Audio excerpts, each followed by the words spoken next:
Most people think war is just tanks, guns, and soldiers fighting on a battlefield. But if you actually look at how wars are fought today, that definition feels outdated. Because today, war can begin without a declaration, without a front line, and sometimes without a single shot being fired. And to understand that, you have to start with something very basic that most people get wrong. Conflict and war are not the same thing. Conflict is broad. It can be political, economic, even ideological. Two countries can be in conflict for decades and never actually go to war. The Cold War between the United States and the Soviet Union is the perfect example. There was competition, proxy fighting, nuclear tension, but no direct full scale war between them. War, on the other hand, is when that conflict crosses a threshold and becomes organized, armed violence. Now, why does this distinction matter? Because modern warfare lives in that gray space between conflict and war. Cyber attacks, economic pressure, disinformation campaign, these are acts of conflict that may never be officially called war, but they absolutely shape outcomes like war does. Now, there's a man named Karl von Clausewitz who basically laid the foundation for how we understand all of this. And his most famous idea is simple: war is the continuation of policy by other means. In other words, war is not random. It's not chaos for the sake of chaos. It is a tool used by governments to achieve political objectives when other tools fail. And you can see what happens when that connection breaks. Take the Vietnam War. The United States had overwhelming military power. It won battles, it dominated technologically. But what was the political objective? Was it to contain communism, to stabilize South Vietnam, to defeat insurgency? The goal kept shifting. And because the policy was unclear, the military effort, no matter how strong, couldn't deliver a decisive outcome. The same thing happened in Afghanistan. 20 years of operations, thousands of missions, but no clear, stable political end state. That's what Clausewitz was warning about. If your policy is unclear, your war cannot succeed. Now, he didn't just stop there. He describes war as a balance between three forces: the people, the military, and the government. Think of it like a triangle. The people bring emotion, anger, nationalism, fear. The military deals with execution, strategy, tactics, operation. And the government defines the objective, why the war is being fought. If any one of these goes out of alignment, the whole thing starts to collapse. Look at the Iraq War. The military achieved rapid success in the initial invasion, but the political planning for what came after was weak. At the same time, public support eroded. The triangle broke, and the war dragged on far longer than expected. And even if everything is aligned, the war itself refuses to behave. Clausewitz described this through three ideas: friction, fog, and uncertainty. Friction is everything that goes wrong, and in war, everything goes wrong. Radios fail, units get lost, orders are misunderstood. In World War One, entire offensives collapsed because units couldn't coordinate under artillery fire. Fog of war means you never have complete information. During the Gulf War, even with advanced surveillance, coalition forces still had incomplete knowledge of Iraqi positions. And uncertainty means every decision is made without knowing it's right. You act based on incomplete information and hope you're not making a fatal mistake. That's the environment war exists in. And because of that, deception becomes essential. You don't show your strength, you hide it. You mislead the enemy. During World War II, Operation Fortitude convinced Germany that the Allied invasion would happen somewhere else, which allowed the real invasion to succeed. Then there's asymmetry. War is not always fought between equals. A weaker force doesn't try to fight head on. It avoids strengths and targets weaknesses. That's exactly what happened in the Vietnam War. The Viet Cong didn't fight conventional battles. They used guerrilla tactics, ambushes, hit and run attacks, blending into civilian populations.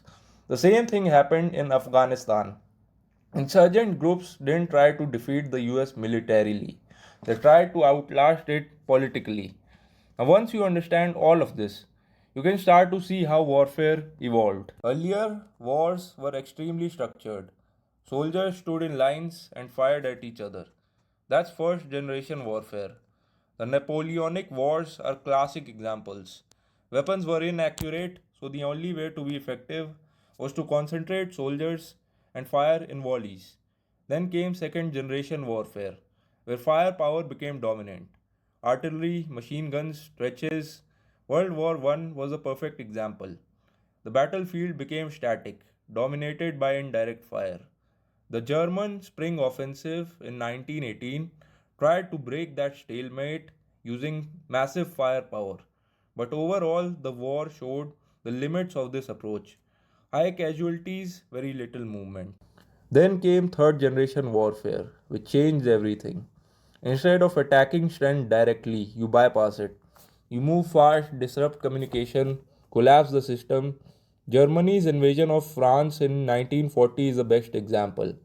The French had strong defenses, but Germany simply went around them using speed and coordination to break the entire structure. Then comes fourth generation warfare, where the state is no longer the only player.